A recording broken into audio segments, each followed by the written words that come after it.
Ito na nga ang part 2 ng kaganapan sa aming pagpunta sa resort sa Antipolo. So ayan na nga, kagagaling lang namin ng shower ng pamangkin ko at ready na kami maligo sa pool. At ang tubig ng pool ay sobrang lamig, kaya naman naupo muna kami ng pamangkin ko. At itong pamangkin ko nga ay ayaw niya dahil malamig nga yung tubig. Maya nga ay lumusong na kaming dalawa ng pamangkin ko. Kaya na naman yung lamig ng tubig, habang tumatagal ka ay hindi mo na nararamdaman yung lamig. Pero kapag umangat ka na sa tubig ay doon mo lang mararamdaman ulit ang kalamigan. Ito palang mga kasama namin ay katrabaho ng kapatid ko at ng asawa niya. Si isang company lang naman sila nagtatrabaho. Minsan lang sila magkita-kita dahil work from home na silang lahat at ang lalayo ng mga lugar. At ito na nga, umahon na muna kami ni Bunso dahil kakain muna kami. At habang siya binalutan ko dahil lamig na lamig na.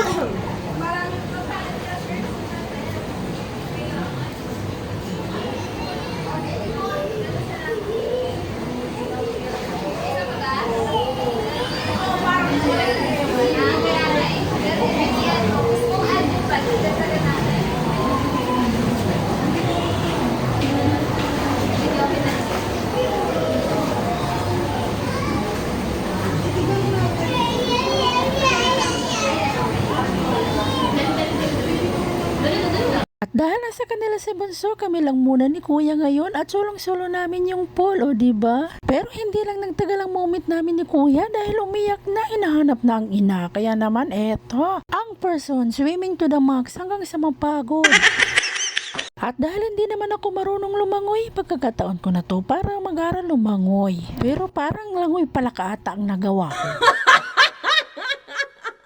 Ang sunod ko ang ginawa ay lutang. Hindi ko nga inaasahan na matututo pala ako dito. Matagal ko na kasi itong inaaral, lalo na sa dagat. Kaya lang takot ako dahil may alon. Saka baka makampante ako at di ko na malaya na malayo na pala ako sa pangpang. Mahirap na. Hindi pa naman ako marunong lumangoy. Kaya siguro hindi ko magawa-gawa dahil may takot ako. At dahil napagod na ako at nagutom, kumain na muna ako habang wala pa si Bunso. Sila naman ay nandun sa labas, kaya naman sulong-sulo ko ang lugar. O diba? At ito na nga si Bunso, binihisan ko na nga sa kadinakitan ko dahil ang lamig. Samantalang sila, ayan, nagluluto sila ng isang gyupsal. At nung umayak na si Bunso, ito dinala ko dito sa duyan dahil alam ko antok na siya. Sa kagandahan dito ay malawak na area na kung saan pwedeng maglaro-laro yung mga bata. At mayroon din mga duyan na katulad nitong sinasakyan namin ni Bunso. At hindi nga lang nagtagal yung duyan namin ni Bunso, natulog na siya. At dahil natulog na si Bunso, ayan, pumasok na kami sa kwarto at matulog. Hindi ko na nga iniwan si Bunso dahil nasa taas kami. O siya, hanggang dito na lang muna. Abangan ang aming part 3.